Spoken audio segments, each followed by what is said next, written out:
Hi, welcome to ക്രാക്കോൺ. ഇന്ന് നമ്മൾ നോക്കാൻ പോകുന്നത് കറണ്ട് അഫെയറിൻ്റെ പാർട്ട് 8 ക്ലാസ് ആണ്. ക്ലാസ്സിൽ പാർട്ട് 8 ആണ് നമ്മൾ നോക്കാൻ പോകുന്നത്. ഈ സീരീസിൻ്റെ എട്ടാമത്തെ ക്ലാസ്സിലേക്കാണ് കിടക്കുന്നത്. ഇതിനു മുമ്പ് നമ്മൾ വേറെ 7 ക്ലാസ്സുകൾ ചെയ്തിട്ടുണ്ട്. അതിന് പുറമെ നമ്മൾ പ്രൊഫസർ MK സാറിനെ പറ്റി ക്ലാസ് ചെയ്തിട്ടുണ്ട്. നാഷണൽ അവാർഡ്സ് 75th നാഷണൽ അവാർഡിനെ പറ്റിയൊക്കെ നമ്മൾ ക്ലാസ് ചെയ്തിട്ടുണ്ട്. അതെല്ലാം നമ്മുടെ ചാനലിൽ പ്ലേലിസ്റ്റ് കറണ്ട് അഫെയറിൻ്റെ പ്ലേലിസ്റ്റ് ഉണ്ട്, അതിനകത്ത് കിടപ്പുണ്ട്. അപ്പോൾ എല്ലാവരും അതൊക്കെ കാണുക. ക്ലാസ്സിലേക്ക് കിടക്കാം. സംസ്ഥാന സ്കൂൾ കായികമേള ബ്രാൻഡ് അംബാസിഡർ സഞ്ജു സാംസൺ. സംസ്ഥാന സ്കൂൾ കായികമേളയുടെ ബ്രാൻഡ് അംബാസിഡറായി നിയമിതനായിരുന്നു സഞ്ജു സാംസൺ. സംസ്ഥാന സ്കൂൾ കായികമേള കേരള സ്കൂൾ ഒളിമ്പിക്സ് 2025 വേദി എവിടെയാണ്? അത് തിരുവനന്തപുരത്താണ്. സംസ്ഥാന സ്കൂൾ കായികമേളയുടെ കേരള സ്കൂൾ ഒളിമ്പിക്സ്, സംസ്ഥാന കായികമേള എന്ന് അറിയപ്പെടുന്നത് കേരള സ്കൂൾ ഒളിമ്പിക്സ് എന്നാണ് അറിയപ്പെടുന്നത്. അതിന്റെ വേദി എവിടെയാണ്? തിരുവനന്തപുരം. 2025 വേദി എന്ന് പറയുന്നത് തിരുവനന്തപുരമാണ്. ഇന്ത്യയിലെ ആദ്യത്തെ സംയോജിത മൊബിലിറ്റി ആപ്പ് അതേതാണ് ചോദിച്ചത്? അതാണ് മുംബൈ വൺ ആണ്. മുംബൈ വൺ ആണ് ഇന്ത്യയിലെ ആദ്യത്തെ സംയോജിത മൊബിലിറ്റി ആപ്പ്. ഇനി സംസ്ഥാനത്ത് ആദ്യ വർക്ക് നിയർ ഹോം പദ്ധതി ആരംഭിക്കുന്നത് എവിടെയാണ്? അത് കൊട്ടാരക്കരയാണ് കേട്ടോ. സംസ്ഥാനത്തെ ആദ്യ വർക്ക് നിയർ ഹോം പദ്ധതി ആരംഭിക്കുന്നത് എവിടെയാണ്? കൊട്ടാരക്കരയിലാണ് ആരംഭിക്കുന്നത്. നോക്കിയാൽ രാജ്യത്തെ ആദ്യമായി സർക്കാരിന്റെ ചലച്ചിത്ര അവാർഡ് സമിതിയിൽ ട്രാൻസ്ജെൻഡറിനെ ഉൾപ്പെടുത്തിയ സംസ്ഥാനം ഏതാണ്? അത് കേരളമാണ് കേട്ടോ. കേരളമാണ് രാജ്യത്തെ ആദ്യ സർക്കാരിന്റെ ചലച്ചിത്ര അവാർഡ് സമിതി ഉണ്ടല്ലോ, അതിനകത്ത് ട്രാൻസ്ജെൻഡറിനെ ഉൾപ്പെടുന്ന ആദ്യ സംസ്ഥാനം ചോദിച്ചാൽ അതാണ്, അത് കേരളമുണ്ട്. ആദ്യ സംസ്ഥാനം കേരളമാണ്. ഇനി ലോക പാരാ അത്ലറ്റിക് ചാമ്പ്യൻഷിപ്പിൽ ഒന്നാമതെത്തിയ രാജ്യമാണ് ബ്രസീലാണ് കേട്ടോ. ലോക പാരാ അത്ലറ്റിക് ചാമ്പ്യൻഷിപ്പിൽ ഒന്നാമതെത്തിയത് ബ്രസീലാണ്. ലോകത്താദ്യമായി സൗരോർജ്ജ താപ വൈദ്യുത നിലയം ആരംഭിച്ച എവിടെയാണ്? ഗോബി മരുഭൂമിയിലാണ്. ഗോബി മരുഭൂമിയിലാണ് ലോകത്താദ്യമായി സൗരോർജ്ജ താപ വൈദ്യുത നിലയം ആരംഭിച്ചത്. തമിഴ്നാട്ടിലെ 4ാമത്തെ ജൈവ വൈവിധ്യ പൈതൃക കേന്ദ്രമായിട്ട് വന്ന ഏതാണ്? നാഗമല കുന്നിൻപുറാണ് കേട്ടോ. തമിഴ്നാട്ടിലെ 4ാമത്തെ ജൈവ വൈവിധ്യ പൈതൃക കേന്ദ്രം ചോദിച്ചതാണ് നാഗമല കുന്നിൻപുറം. നാഗമല കുന്നിൻപുറാണ് തമിഴ്നാട്ടിലെ 4ാമത്തെ ജൈവ പൈതൃക കേന്ദ്രം. 2025 IUCN വേൾഡ് കൺസർവേഷൻ കോൺഗ്രസിന് വേദിയാവുന്ന എവിടെയാണ്? അബുദാബിയാണ് കേട്ടോ. അബുദാബിയാണ് IUCN വേൾഡ് കൺസർവേഷൻ കോൺഗ്രസിന് വേദിയാവുന്നത്. 2025 വേദിയാവുന്നത്. ഈ 2020 കോമൺവെൽത്ത് പാർലമെന്റ് സമ്മേളനത്തിന് വേദിയായത് എവിടെയാണ്? അത് ബാർബഡോസ് ആണ്. ബാർബഡോസ് ആണ് 2025 കോമൺവെൽത്ത് പാർലമെന്ററി സമ്മേളനത്തിന് വേദിയായത്. എവിടെയാണ്? 2025 കോമൺവെൽത്ത് പാർലമെന്റ് സമ്മേളനത്തിന് വേദിയായത് ബാർബഡോസ്. BSF വ്യോമ വിഭാഗത്തിൽ ആദ്യ വനിതാ ഫ്ലൈറ്റ് എഞ്ചിനീയർ ചോദിച്ചാൽ ആരാണ്? ഭാവന ചൗധരി. ഭാവന ചൗധരിയാണ് BSF വ്യോമ വിഭാഗത്തിൽ ആദ്യ വനിതാ ഫ്ലൈറ്റ് എഞ്ചിനീയർ ആയിട്ട് നിയമിതയായത്. BSFന്റെ വ്യോമ വിഭാഗത്തിൽ ആദ്യ വനിതാ ഫ്ലൈറ്റ് എഞ്ചിനീയറുടെ നിയമിത ആരാണ്? ഭാവന ചൗധരി. ഇനി സാവൽകോട്ട് ജലവൈദ്യുത പദ്ധതി നിലവിൽ വരുന്ന നദി ഏതാണ്? ചെനാബ് കേട്ടോ. ചെനാബ് നദിയിലാണ് സാവൽകോട്ട് ജലവൈദ്യുത പദ്ധതി നിലവിൽ വരുന്നത്. ഇത് പല രീതിയിൽ ചോദിക്കാം. സാവൽകോട്ട് ജലവൈദ്യുത പദ്ധതി നിലവിൽ വരുന്ന നദി ഏതാണെന്ന് ചോദിക്കാം. ചെനാബ് നദിയിൽ പുതുതായി വരുന്ന ജലവൈദ്യുത പദ്ധതി ഏതാണെന്ന് ചോദിക്കാം. സാവൽകോട്ട് പദ്ധതിയായിട്ട് ബന്ധപ്പെട്ട് ഇങ്ങനെ പല രീതിയിൽ നമുക്ക് ചോദിക്കാം കേട്ടോ. അപ്പം അത് ഈ ഒരു കറണ്ട് അഫയറിന്റെ പ്രത്യേകത എന്താ വെച്ചാൽ നമ്മൾ ഒരു രീതിയിൽ തന്നെ പല രീതിയിൽ അവർക്ക് ചോദിക്കാൻ പറ്റും, ബേസിക്ക് ചോദിക്കാൻ പറ്റും. അപ്പോൾ ആ ചോദ്യം ഉത്തരം മാത്രമല്ല, ചോദ്യത്തിലെ പല എല്ലാ പോയിന്റുകളും നമ്മൾ നന്നായിട്ട് പഠിക്കണം. ചോദ്യത്തിൽ ഏതെങ്കിലും ഒരു പോയിന്റ് മാത്രം പഠിച്ചാൽ പോരെ, ചോദ്യം മൊത്തത്തിൽ പഠിച്ചു വെക്കണം. അതിന്റെ ഉത്തരം കറക്റ്റായിട്ട് പഠിച്ചു വെച്ചാലേ നമുക്ക്, കാരണം വെച്ചാൽ അവരത് തിരിച്ചു മറിച്ചൊക്കെ ചോദിക്കാൻ പറ്റും ആ ഒരു പോയിന്റിനെ. അതുകൊണ്ടാണ് ഇപ്പം പ്രത്യേകിച്ച് ഇവര് സ്റ്റേറ്റ്മെന്റ് ആയിട്ട് ചോദിക്കുമ്പോൾ കറണ്ട് അഫയർ നന്നായിട്ട് സ്റ്റേറ്റ്മെന്റ് ആയിട്ട് വരുന്നുണ്ട്. അപ്പം ഇച്ചിരി ഡീപ്പായിട്ട് തന്നെ കറണ്ട് അഫയർ ഒക്കെ പഠിച്ചിരിക്കണം കേട്ടോ. 2025 മിസസ് യൂണിവേഴ്സ് കിരീടം നേടിയത് ഷെറി സിംഗ്. ഷെറി സിംഗ് ആണ് 2025 മിസസ് യൂണിവേഴ്സ് കിരീടം നേടിയത്.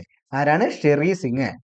ലോകത്തിലെ ആദ്യത്തെ തത്സമയ അണ്ടർ വാട്ടർ അഭിമുഖത്തിന് ആതിഥേയത്വം വഹിച്ച രാജ്യം ഏതാണ്? അത് പലാവു ആണ് കേട്ടോ. പലാവു ആണ് ലോകത്തിലെ ആദ്യത്തെ തത്സമയ അണ്ടർ വാട്ടർ അഭിമുഖത്തിന് ആതിഥേയത്വം വഹിച്ച രാജ്യം, പലാവു. ഇനി ക്യാൻസർ യാത്രക്കാർക്ക് KSRTC സൗജന്യ യാത്ര നൽകുക എന്നുള്ള ഒരു പ്രഖ്യാപനം വന്നായിരുന്നല്ലോ. നമ്മുടെ ഗതാഗത മന്ത്രിയായിട്ടുള്ള ഗണേഷ് കുമാർ അങ്ങനെ ഒരു പ്രഖ്യാപനം കൊടുത്തിട്ടുണ്ടായിരുന്നു. അതായത് KSRTCയിൽ ക്യാൻസർ രോഗികൾക്ക് എന്താണ് സൗജന്യ യാത്ര എന്നുള്ളത്. അപ്പൊ അതിന് അവരിട്ടിരിക്കുന്ന പേരാണ് ഹാപ്പി ലോങ് ലൈഫ്. അതാണ് ഈ സൗജന്യ യാത്ര അറിയപ്പെടുന്ന പേരാണ് ഹാപ്പി ലോങ് ലൈഫ്. എന്താണ് ഹാപ്പി ലോങ് ലൈഫ്? ഇനി കിടപ്പ് രോഗികളുടെ പരിചരണത്തിനായിട്ട് കുടുംബശ്രീ രൂപീകരിക്കുന്ന സാമൂഹ്യ അധിഷ്ഠിത പരിചരണ സേവകരുടെ സേനയുടെ പേരെന്താണ്? സാന്ത്വനമിത്രം. ഈ സാന്ത്വനമിത്രം വേറെ രീതിയിൽ ചോദിക്കുക. സാന്ത്വനമിത്രം കൊണ്ടുവരുന്ന രൂപീകരിച്ച ആരാന്ന്? കുടുംബശ്രീ രൂപീകരിച്ചുണ്ടോ. കുടുംബശ്രീന്റെ ആണ് കിടപ്പ് രോഗികളുടെ പരിചരണത്തിനായിട്ട് കുടുംബശ്രീ രൂപീകരിച്ച സാമൂഹ്യ അധിഷ്ഠിത പരിചരണ സേവനയുടെ പേരാണ് സാന്ത്വനമിത്ര. ഈ രാജ്യത്ത് പെൺകുട്ടികളുടെ സുരക്ഷ ഉറപ്പുവരുത്താൻ ചർച്ച ചെയ്യാനും 2 ദിവസം ദേശീയ കോൺഫറൻസ് സംഘടിപ്പിച്ചു. അതായത് രാജ്യത്തെ പെൺകുട്ടികളുടെ സുരക്ഷ ഉറപ്പുവരുത്താണ്ട് അതിനെപ്പറ്റിയൊക്കെ ചർച്ച ചെയ്യാണ്ട് 2 ദിവസത്തെ ദേശീയ കോൺഫറൻസ് സംഘടിപ്പിച്ചു. ആ സംഘടിപ്പിച്ച ആരാണ്? സുപ്രീം കോടതിയാണ് ആ കോൺഫറൻസ് സംഘടിപ്പിച്ചത്. ആരാണ്? സുപ്രീം കോടതിയാണ് ഇങ്ങനെ ഒരു കോൺഫറൻസ് സംഘടിപ്പിച്ചത്. ഒരു കലണ്ടർ വർഷം വനിതാ ഏകദിനത്തിൽ ഏറ്റവും കൂടുതൽ റൺസ് നേടിയത് ആരാണ്? അത് സ്മൃതി മന്ദാനയാണ് കേട്ടോ.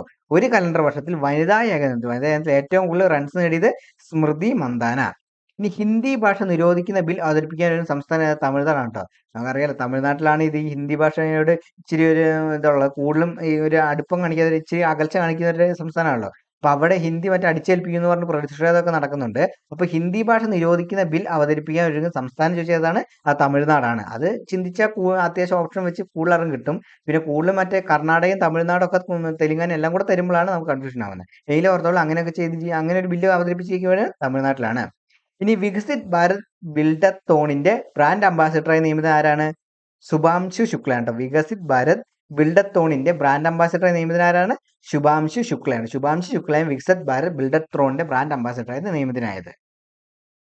ഇനി DRDO വികസിപ്പിക്കുന്ന ഹൈപ്പർസോണിക് ഗ്ലൈഡ് വെഹിക്കിൾ അതേതാണ്? ധ്വനിയാണ് കേട്ടോ. ധ്വനിയാണ് DRDO വികസിപ്പിക്കുന്ന ഹൈപ്പർസോണിക് ഗ്ലൈഡ് വെഹിക്കിൾ. ഏത് ബോഡിയാണ് ഇത് വികസിപ്പിക്കുന്നത്? അതായത് ഏത് ടീമാണ് ഇത് വികസിപ്പിക്കുന്നത്? ഇന്ത്യയിലെ ഏത് ടീമാണ് ഇത് വികസിപ്പിക്കുന്നത് ചോദിക്കാറുണ്ട്. അത് DRDO ആണ് കേട്ടോ. DRDO ആണ് ധ്വനി എന്ന ഹൈപ്പർസോണിക് ഗ്ലൈഡ് വെഹിക്കിൾ വികസിപ്പിക്കുന്നത്. ഇനി ഏറ്റവും പുതിയ കണക്കുകൾ പ്രകാരം ഇന്ത്യയിലെ ഏറ്റവും കൂടുതൽ ആനകളുള്ള സംസ്ഥാനം ഏതാണ്? അത് കർണാടകയാണ്. കേരളമല്ല, തെറ്റിദ്ധരിക്കരുത്. ഏറ്റവും പുതിയ കണക്കുകൾ പ്രകാരം ഇന്ത്യയിൽ ഏറ്റവും കൂടുതൽ ആനകളുള്ള സംസ്ഥാനം കർണാടകയാണ് കേട്ടോ. 2020 നാവികസേന ദിനത്തിന് വേദിയാവുന്ന നഗരം ഏതാ? തിരുവനന്തപുരം കേട്ടോ. 2025 നാവികസേന ദിനത്തിന് വേദിയാവുന്ന നഗരം തിരുവനന്തപുരമാണ്. ഇനി കേരളത്തിലെ ആദ്യത്തെ വയോജന സൗഹൃദ സാംസ്കാരിക ഇടനാഴി ചോദിച്ചാൽ ഏതാണ്? മാനവീയം വീതിയാണ്. കേരളത്തിലെ ആദ്യത്തെ വയോജന സൗഹൃദ സാംസ്കാരിക ഇടനാഴി ചോദിച്ചാൽ അതാണ് മാനവീയം വീതിയാണ്. മാനവീയം വീതിയാണ് കേരളത്തിലെ ആദ്യത്തെ വയോജന സൗഹൃദ സാംസ്കാരിക ഇടനാഴി. ഇനി വ്യക്തികളിൽ നിന്നും ആദായ നികുതി ഈടാക്കാൻ തീരുമാനിച്ച ആദ്യ ഗൾഫ് രാജ്യം ഏതാണ്? ഒമാനാണ് കേട്ടോ. ഒമാൻ. ഒമാനാണ് വ്യക്തികളിൽ നിന്നും ആദായ നികുതി ഈടാക്കാൻ തീരുമാനിച്ച ആദ്യത്തെ ഗൾഫ് രാജ്യം ചോദിച്ചാൽ ഏതാണ്? ഒമാൻ. കാരണം അത് ഇത്രയും നാള് ഒമാനിൽ എന്തായിരുന്നു? വ്യക്തിഗത നികുതി എന്ന് പറഞ്ഞാൽ ഇല്ലായിരുന്നു. വ്യക്തികളിൽ നിന്ന് ആദായ നികുതി എന്ന് പറഞ്ഞ സംഭവം ഇല്ലായിരുന്നു. ഇപ്പൊ ആദ്യമായിട്ടാണ് അവിടെ ആദായ നികുതി ഈടാക്കാൻ തീരുമാനിച്ചത്. അതുകൊണ്ടാണ് അത് പ്രാധാന്യം അറിയിക്കുന്നുണ്ട്. ഗൾഫ് രാജ്യങ്ങളിൽ തന്നെ ആദ്യമായിട്ട് ആദായ നികുതി ഇത് കൊണ്ടുവരുന്നത് എവിടെയാണ്? ഒമാനിലാണ്. 2005 ഒക്ടോബറിൽ UN മനുഷ്യാവകാശ കൗൺസിലിലേക്ക് തിരഞ്ഞെടുക്കപ്പെട്ട രാജ്യം ഏതാണ്? ഇന്ത്യയാണ് കേട്ടോ. ഇന്ത്യയാണ് 2005 ഒക്ടോബറിൽ UN മനുഷ്യാവകാശ കൗൺസിലിലേക്ക് തിരഞ്ഞെടുക്കപ്പെട്ട രാജ്യം. ഈ 2005 ഒക്ടോബറിൽ നടക്കുന്ന കേരള ടൂറിസം ട്രാവൽ ലിറ്ററസി ഫെസ്റ്റിന് വേദിയാവുന്നത് വർക്കലയാണ് കേട്ടോ. 2025 ഒക്ടോബറിൽ നടക്കുന്ന കേരള ടൂറിസം ട്രാവൽ ലിറ്ററസി ഫെസ്റ്റിന് വേദിയാവുന്നത് വർക്കല. ഇന്ത്യയിൽ ആദ്യമായി ചീറ്റ സഫാരി ആരംഭിച്ച എവിടെയാണ്? കുനോ നാഷണൽ പാർക്കിലാണ്. കുനോ നാഷണൽ പാർക്കിലാണ് ഇന്ത്യയിൽ ആദ്യമായി ചീറ്റ സഫാരി ആരംഭിച്ചത്. എവിടെയാണ് ചീറ്റ സഫാരി ആരംഭിച്ചത്? കുനോ നാഷണൽ പാർക്കിലെ. 2030 കോമൺവെൽത്ത് ഗെയിംസിന് വേദി എവിടെയാണ്? ഇന്ത്യയാണ് കേട്ടോ. 2030 കോമൺവെൽത്ത് ഗെയിംസിന് വേദി എവിടെയാണ്? ഇന്ത്യയാണ്. 2030 കോമൺവെൽത്ത് ഗെയിംസിന്റെ വേദിയാണ് ഇന്ത്യ. ഇന്ത്യയിൽ ആദ്യമായി അണ്ടർ വാട്ടർ ഡ്രോൺ നിർമ്മിച്ച ശ്രദ്ധേയരായി മാറിയ സംരംഭം ഏതാണ്? ഐറോവ് ടെക്നോളജി ഉണ്ടോ. ഐറോവ് ടെക്നോളജിയാണ് ഇന്ത്യയിൽ ആദ്യമായിട്ട് അണ്ടർ വാട്ടർ ഡ്രോൺ കേട്ടോ. അണ്ടർ വാട്ടർ ഡ്രോൺ നിർമ്മിച്ച് ശ്രദ്ധേയരായി മാറിയ സംരംഭമാണ് ഐറോവ് ടെക്നോളജി. 2005 ഒക്ടോബറിൽ ജെൻസി പ്രശ്നം ഉണ്ടായ രാജ്യം ഏതാണ്? 2005 ഒക്ടോബറിൽ മഡഗാസ്കർ കേട്ടോ. ഇത് പ്രത്യേകം ശ്രദ്ധിക്കണം. ആ മാസം നോക്കണം. 2005 ഒക്ടോബറിലാണ് ജെൻസി പ്രശ്നം ഉണ്ടായ രാജ്യം. അത് മഡഗാസ്കർ ആണ്. കാരണം നേപ്പാളിൽ ഉണ്ടായിട്ടുണ്ട്. നേപ്പാളിൽ ഉണ്ടായത് ഒക്ടോബറിലല്ല. 2005 ഒക്ടോബറിലാണ് ഒക്ടോബർ എന്ന് പറഞ്ഞിട്ട് ജെൻസി പ്രശ്നം ഉണ്ടായ രാജ്യം ചോദിച്ചിട്ടുണ്ടെങ്കിൽ അത് മഡഗാസ്കർ ആണ്. ഈ വർഷം ടെസ്റ്റ് ക്രിക്കറ്റിൽ ഏറ്റവും കൂടുതൽ വിക്കറ്റ് നേടിയ ബൗളറായി 2005 ഒക്ടോബറിൽ തിരഞ്ഞെടുക്കപ്പെട്ട വ്യക്തി വെച്ചാൽ അത് മുഹമ്മദ് സിറാജാണ്. മുഹമ്മദ് സിറാജാണ് 2005 ഒക്ടോബറിൽ തിരഞ്ഞെടുക്കപ്പെട്ട ഈ വർഷത്തെ ടെസ്റ്റ് ക്രിക്കറ്റിൽ ഏറ്റവും കൂടുതൽ വിക്കറ്റ് നേടിയ ബൗളർ. ആരാണ്? മുഹമ്മദ് സിറാജ്. ഇനി അമ്പെയ്ത്ത് ലോകകപ്പ് ഫൈനലിൽ മെഡൽ നേടുന്ന ആദ്യ ഇന്ത്യൻ വനിതാ കോമ്പൗണ്ട് അമ്പെയ്ത്ത് താരം ആരാണ്? ജ്യോതി സുരേഖ. ജ്യോതി സുരേഖയാണ് അമ്പെയ്ത്ത് ലോകകപ്പ് ഫൈനലിൽ മെഡൽ നേടുന്ന ആദ്യ ഇന്ത്യൻ വനിതാ കോമ്പൗണ്ട് അമ്പെയ്ത്ത് താരം. ആരാണ്? അമ്പെയ്ത്ത് ലോകകപ്പ് ഫൈനലിൽ മെഡൽ നേടുന്ന ആദ്യ ഇന്ത്യൻ കോമ്പൗണ്ട് വനിതാ താരം ആരാണ്? ജ്യോതി സുരേഖ. ജ്യോതി സുരേഖ. ഈ 2025 ആസിയാൻ ഉച്ചകോടിക്ക് വേദി എവിടെയാണ്? മലേഷ്യയാണ് കേട്ടോ. 2025 ആസിയാൻ ഉച്ചകോടിക്ക് വേദി എവിടെയാണ്? മലേഷ്യയാണ്. പൊതുമേഖലയിൽ ഇന്ത്യയിലെ ഏറ്റവും വലിയ കപ്പൽ നിർമ്മാണശാല ഏതാണ്? കൊച്ചിൻ ഷിപ്പ്യാർഡ് ആണ് കേട്ടോ.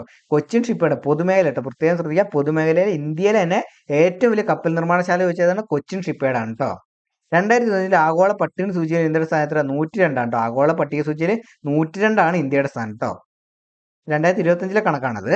ഇനി 2025 വായു ഗുണനിലവാര സൂചിക പ്രകാരം ലോകത്തിലെ ഏറ്റവും മലിനമായ നഗരം. അത് പ്രത്യേകം ശ്രദ്ധിക്കും. വായു ഗുണനിലവാര സൂചിക കേട്ടോ. വായു ഗുണനിലവാര സൂചിക പ്രകാരം ലോകത്തിലെ ഏറ്റവും മലിന നഗരം ഏതാണെന്ന് വെച്ചാൽ ലാഹോർ ആണ്. ലാഹോർ ആണ് ഏറ്റവും മലിനമായിട്ടുള്ള നഗരം വായു ഗുണനിലവാര സൂചിക പ്രകാരം.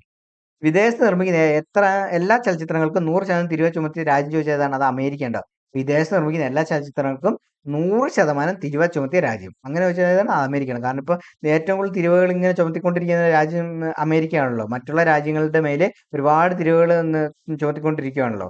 അപ്പം അതുപോലെ തന്നെ ഒരു ചുമത്തിയതാണ് അതായത് വിദേശത്ത് നിർമ്മിക്കുന്നത്. അതായത് അമേരിക്കയ്ക്ക് പുറത്തുനിന്നാണ് അവർ ഉദ്ദേശിക്കുന്നത്. അമേരിക്ക പുറത്ത് നിർമ്മിച്ച എല്ലാ ചലച്ചിത്രങ്ങൾക്കും 100% തിരിവ്. അതാണ് അവർ ഉദ്ദേശിക്കുന്നത്. ഇന്ത്യയിൽ നിർമ്മിച്ച അമേരിക്കയിലേക്ക് ആദ്യമായി കയറ്റുമതി ചെയ്ത ചിപ്സ് നിർമ്മാതാക്കൾ ഏതാണ്? കെയ്ൻസ് സെമിക്കോൺ ആണ് കേട്ടോ. കെയ്ൻസ് സെമിക്കോൺ ആണ് ഇന്ത്യയിൽ നിർമ്മിച്ച അമേരിക്കയിലേക്ക് ആദ്യമായിട്ട് കയറ്റുമതി ചെയ്ത ചിപ്സിന്റെ നിർമ്മാതാക്കൾ. അത് കെയ്ൻസ് സെമിക്കോൺ ആണ്. കെയ്ൻസ് സെമിക്കോൺ. അപ്പൊ ഇത്രയാണ് ഇന്നത്തെ ക്ലാസ്സിലെ കറണ്ട് അഫയർ എന്ന് പറയുന്നത്. ഇപ്പം ഈ നമ്മുടെ പ്ലേലിസ്റ്റിൽ ഒരുപാട് ക്ലാസ്സുകളുണ്ട്. ഇപ്പം ഏകദേശം തന്നെ ഇതും കൂടി ആകുമ്പോൾ 8 കറണ്ട് അഫയർ ക്ലാസ് ആവും. അതായത് സാധാരണ ഈ കറണ്ട് അഫയർ മാത്രമായിട്ടുള്ള ക്ലാസ്സുകൾ 8ാമത്തെയാണിത്. പിന്നെ ഓരോരോ ടോപ്പിക് വൈസ് അതായത് MK സാനു, പിന്നെ MT വാസുദേവൻ നായർ, അങ്ങനെ കുറേ ടോപ്പിക്കുകൾ നമ്മൾ ചെയ്തിട്ടുണ്ട്.